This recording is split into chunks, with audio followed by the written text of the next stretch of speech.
Assalamu alaikum wa rahmatullahi wa ta'ala wa barakatuh. Name Sheikh Farhan, Standard FYBA, roll number 174, subject Arabic optional.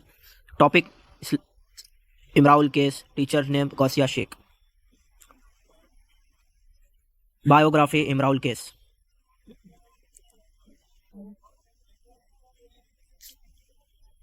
Arabic Imraul case Jundu bin Hujr al-Khindi Rumaizd was Imraul case Jundu Ibn Ulj al-Khindi and pre-Islamic Arabian poet in the late 5th and early 6th centuries and also the last king of Kinda. He is sometimes considered the father of Arabic poetry.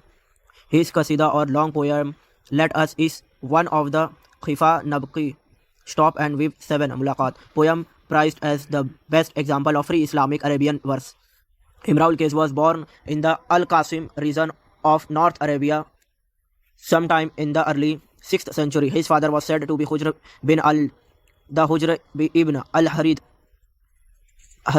Khindan regained over the Arab tribes of Asad and Ghatafan, and it is believed that Imraul Qais was born in the territory of Asad. His mother said to Fatima bin Rabia al-Tabligi.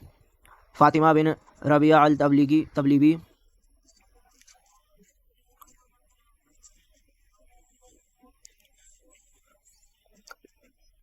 Legend has it that Imraul Qais was the youngest of his father's son and began composing poetry while he was still a child. His father strongly disapproved of this habit in his son, believing poetry to be an unseemly pastime for the son of a king. His father also disapproved of Imraul Qais' scandalous lifestyle of drinking and chasing women and eventually banished him from his kingdom, or so the legend goes. But later, when the Asad revealed and assassinated his father, Imraul Qais was the only one of his brothers to take responsibility for avenging his death. Renouncing wine and women, he fought the tribe of Asad until he had excited revenge in blood and spent the remainder of his life trying to regain his father's kingdoms.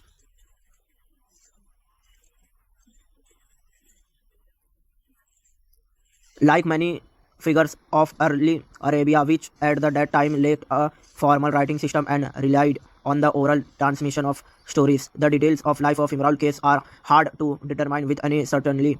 Even so, historians have been able to compare the various stories written down by later biographers with clues from Imraul Qais poems and information about major historical events in the Sassanian and Byzantine empires to reconstruct a probable account of the life and ancestry of this most famous of the Zahili poets.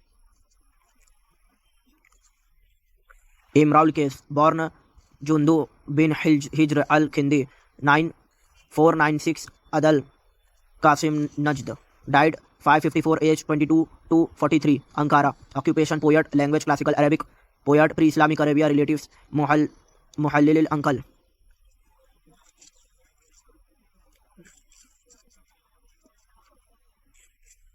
According to one account, his full name and ancestry was Imraul Qais, son of Hujr, son al-Harith, son of Amr, son of Hujr, the Easter of bitter herbs, son of Muawiyah, son of Thor of the tribe of Kinda Arabic. He was also referred to as the lost king, al-Malik al-Dalil, because he was never able to recover his father's throne.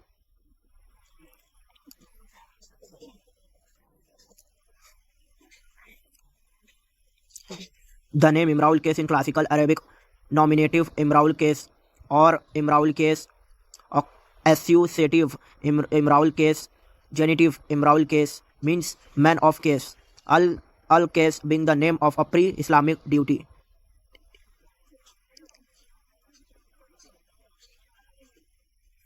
Imraul Qais is celebrated for his contribution to Arabic poetry, particularly for his inclusion in the collection of 7 pre-Islamic poems known as the Mulaqat. These poems were considered the pinnacle of Arabic literature and were hung on the walls of the Kaaba in the Makkah as a demonstration of their excellence.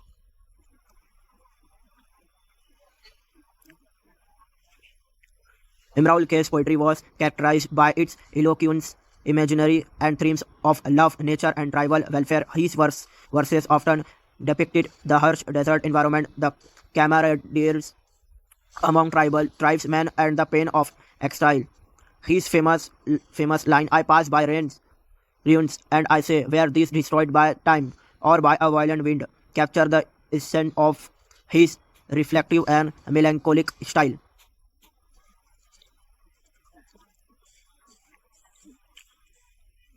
Apart from his literary achievements, Imraul Case was also known for his adventurous and romantic lifestyle. He was a skilled horseman and warrior participating in tribal conflict and raid. His exploits and dalliances with human are often mentioned in Arab folk lore and historical accounts. Imraul Case life ended tragically.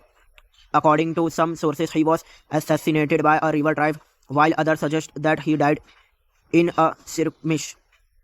The extra circumstances surrounding his death remain uncertain, adding to the mystique of his legend.